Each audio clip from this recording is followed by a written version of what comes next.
At midnight, when the hospital was wrapped in that false sense of safety that only exists in the middle of the night, the double doors at the end of the ward burst open. A man with a gun stepped inside. And in that exact moment when nurses froze, patients screamed, and machines kept beeping like nothing was wrong, one realized the quiet night nurse, standing nearest to him, had already lived through worse. Because before I wore scrubs and soft shoes and spoke gently to frightened patients, I had learned how to walk toward danger when every instinct tells you to run. As chaos rippled through the hallway, I didn't think about medals, or the past, or fear. I thought about the rooms behind me filled with people who couldn't move, couldn't hide, couldn't defend themselves. And while others scrambled for cover, I stepped forward slowly, hands visible, voice calm. I was reading the man's posture the way I once read enemy movement in the dark, noticing the tremor in his grip, the panic in his eyes, realizing this wasn't a monster but a man unraveling. As he shouted demands that made no sense and waved the weapon, I spoke to him the way I'd spoken to terrified civilians overseas, grounding him, slowing his breathing, keeping his focus locked on me. My mind mapped exits, cover, angles, and timing, not to attack, but to shield. An Army Ranger is taught that the mission is never about ego. It's about getting everyone else out alive. Behind me, I could feel the fear of my coworkers, the helplessness of patients listening from behind curtains. And I knew every second mattered. So I positioned my body just enough to block the nearest room, using calm words instead of force, patience instead of violence, until security quietly cleared the hall and police moved into place. When the man's resolve finally broke, his shoulders collapsed and the weapon slipped from his hands. I lowered myself to his level instead of standing over him, because sometimes strength looks like restraint. When it was finally over and officers led him away, the ward fell silent again except for the soft beeping of monitors and quiet sobs of relief. The adrenaline drained from my body all at once, and my hands started shaking so badly I had to grip the counter. The aftermath is the part no one prepares you for.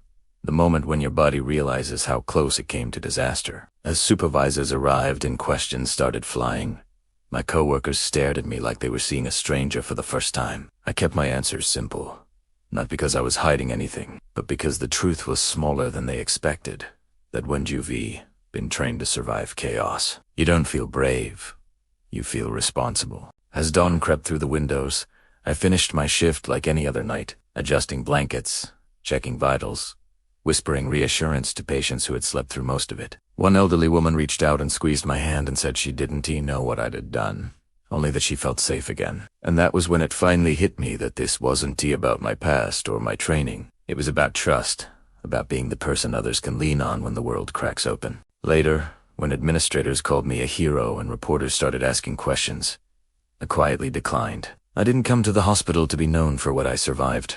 I came to heal, and when I returned from my next night shift and clipped my badge back on under dim lights and familiar hums, my coworkers didn't look at me with awe anymore. They looked at me with understanding. And as the ward settled into silence again, I realized something that stayed with me long after, that the most dangerous battles aren't always fought with weapons. Sometimes they're won with calm, compassion, and the willingness to stand in the dark so others can make it safely to morning. And that was a mission I would always be ready to complete. When the sun finally rose and painted the hospital windows gold, I thought the story would end there. But the truth is, moments like that don't disappear when the danger does. They follow you quietly. The next night when I walked back onto the ward, everything looked the same, yet felt completely different. Fear has a memory, and so does courage, and I could sense both lingering in the air as nurses spoke more softly and patients watched me a second longer than before. Halfway through the shift, a young intern finally asked the question everyone was holding inside. Why stayed so calm? I realized then that calm isn't something you switch on in emergencies. It's something you build through years of choosing duty over fear. As I moved from room to room checking for lines and adjusting monitors, I noticed how the hospital itself felt like a battlefield of a different kind. One where the enemy is invisible and victories are quiet and often unnoticed. Later that night, a code blue echoed down the hall and instinct took over again. Not the instinct to fight, but to lead, to organize, to protect. As the team worked together seamlessly, I saw the same thing I'd seen overseas, that when one person refuses to panic, others find their footing too. After the patient stabilized and the rush faded, the charge nurse pulled me aside. She admitted that during the shooting she had frozen, not out of weakness, but because fear can lock even the strongest people in place. And that was when I understood the real reason my past mattered here. Not because of violence, but because I had learned how to move forward when everything inside you screams to stop. As the night stretched on and exhaustion settled into my bones, I reflected on how life had quietly brought me full circle, from protecting my team in distant deserts to protecting strangers in quiet hallways. When morning came again and I walked out under a pale sky, I knew something had changed, not the way others saw me, but the way I saw myself. I wasn't divided between who I was and who I am anymore. I was both, and the uniform had simply changed. As I headed home to sleep before another shift, I realized that some people carry their strength like a weapon, but others carry it like a shield, and without meaning to, I had become exactly what this place needed in its darkest hour. Not a hero, not a soldier, just someone willing to stand steady when everything else shook. Weeks later, the hospital returned to its familiar rhythm, but the echoes of that night still lived in small, quiet ways. In the way doors were double-checked, in the way staff trusted each other more, and in the way I was no longer just the night nurse, but a presence people felt steadier around. One evening, as I was finishing my rounds, an elderly veteran stopped me and asked if I had served. When I nodded, he didn't thank me or ask for stories. He simply said he could tell by the way I stood watch. That simple recognition carried more weight than any headline ever could. Over time, the administration offered promotions, interviews, even security roles, but I declined them all. I had learned something essential: that purpose isn't about being seen.